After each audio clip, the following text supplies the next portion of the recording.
मोहनपुर में रहने वाला रमेश और शीला की शादी को कुछ ही महीने हुए थे। शीला जितनी ही सरल और सीधी थी, रमेश उतना ही चंचल और रंगीन था। एक दिन दोनों बाजार जाते हैं। तभी शीला की नजर एक छोटी सी बच्ची पर पड़ती है। शीला रमेश से कहती है, रमेश वो देखो कितनी सुंदर है ना, और कितनी मासूम भी। हाँ तुम सही कह रही हो, सही मायने में इसे कहते हैं खूबसूरती। मुझे वो बहुत पसंद है। मुझे भी बहुत पसंद है। मेरा मन कर रहा है कि मैं उसके पास जाऊं और उसके गाल पकड़कर उसे प्यार कर लूं। मेरा मन भी कुछ ऐसा ही कर रहा है। उसे देखकर मैं अपने आप को तो रोक ही नहीं पा रही। चलो ना हम दोनों उसके पास चलते हैं। क्या तुम सच कह रही हो? तुम्हें मेरे उसके पास जाने से कोई एतराज नहीं है? इसमें झूठ बोलने की क्या बात है? भला मुझे क्यों एतराज होगा? चलो हम दोनों चलते हैं। दोनों उस बच्ची के पास पहुंचते हैं और शीला उस बच्ची का गाल पकड़कर उसे प्यार करती है। रमेश चुपचाप खड़े होकर देख रहा था। शीला बच्ची की माँ से, आई एम सॉरी, प्लीज मुझे माफ कीजिएगा। मैंने आपसे बिना पूछे आपकी बच्ची को प्यार किया, लेकिन ये है ही इतनी क्यूट कि मैं खुद को रोक ही नहीं पाई। इट्स ओके, कोई बात नहीं। अरे रमेश, क्या हुआ? चुप क्यों खड़े हो? आपको भी तो प्यार करना था। नहीं, मैं तो दूर से देखकर काम चला लूंगा। अरे ऐसी कोई बात नहीं है, अगर आप भी प्यार करना चाहते हैं तो कर लीजिए। रमेश खुशी से बच्ची की माँ के गाल पर एक किस कर देता है और वो औरत भरे बाजार में जोर से एक तमाचा रमेश के गाल पर मारती है। ये क्या बदतमीजी है?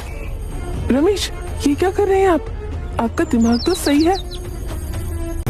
मैंने क्या किया है? इन्होंने तो कहा था कि अगर आप भी प्यार करना चाहते हैं तो कर सकते हैं, तो मैंने कर लिया। ये आदमी पागल है, पागल। इसे पिंजरे में कैद करके रखो। ये लोगों के बीच लाने लायक नहीं है, हैवान कहीं का। वो गुस्से में वहां से अपनी बच्ची को लेकर चली जाती है। इस बात पर शीला और रमेश घर आकर बहुत लड़ते हैं। रमेश शीला से माफी मांगता है और उससे वादा करता है कि वो दोबारा ऐसी गलती नहीं करेगा। लेकिन दूसरी तरफ अब शीला समझ चुकी थी कि रमेश एक रंगीन मिजाज का इंसान है। शीला अपने पति रमेश के इस रंगीन मिजाजी से बड़ी परेशान रहती थी। एक दिन शीला अपनी माँ के घर गई थी और रमेश को फोन करती है। रमेश, आज रात में घर नहीं आ सकती। मम्मी आज रात और रुकने की जिद कर रही हैं और मौसम भी बहुत खराब है। लगता है बहुत तेज बरसात होने वाली है। मैं कल दोपहर तक आ जाऊंगी। अपनी अभी अभी शादी हुई है? और तुम पति को अकेला छोड़कर दूर हो? खैर ठीक है, कोई बात नहीं। मैं आज की रात किसी तरह अकेला बिता लूंगा। घर के सारे खिड़की और दरवाजे अच्छे से बंद करके सोना। तुम्हें तो पता है ना, आजकल मोहल्ले में कितनी चोरियां होती हैं। आई लव यू शीला, तुम मेरा कितना ख्याल रखती हो। I miss you. ओके, मैं फोन रखती हूँ। Bye bye. दोनों अपना अपना कॉल कट कर देते हैं। तभी जोरों की बरसात शुरू हो जाती है। हाय रे बरसात, ये बीवियां भी कितनी चिपकू होती है, बिल्कुल फेविकॉल की तरह।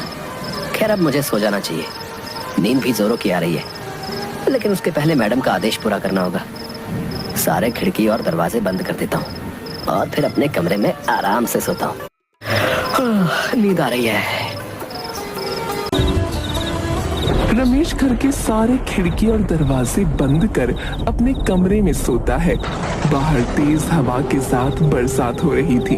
घर के भीतर दीवार पर टंगी घड़ी में रात के 2 बज रहे थे। उसी वक्त दरवाजे पर कई बार दस्तक होती है। कमरे में सो रहे रमेश को दरवाजे की दस्तक सुनाई पड़ती है। ओहो, अब इतनी रात में कौन है? रमेश बिस्तर से उठकर दरवाजा खोलता है। सामने पानी में भीगी हुई एक खूबसूरत सी लड़की खड़ी होती है। आप? जी मैं सिमरन। सिमरन? खैर छोड़िए, आप यहाँ कैसे? जी मेरी गाड़ी बाहर खराब हो गई, इसलिए मैंने सोचा क्यों ना मैं रात को यहीं कहीं रुक जाऊं। ओके, प्लीज अंदर आ जाइए।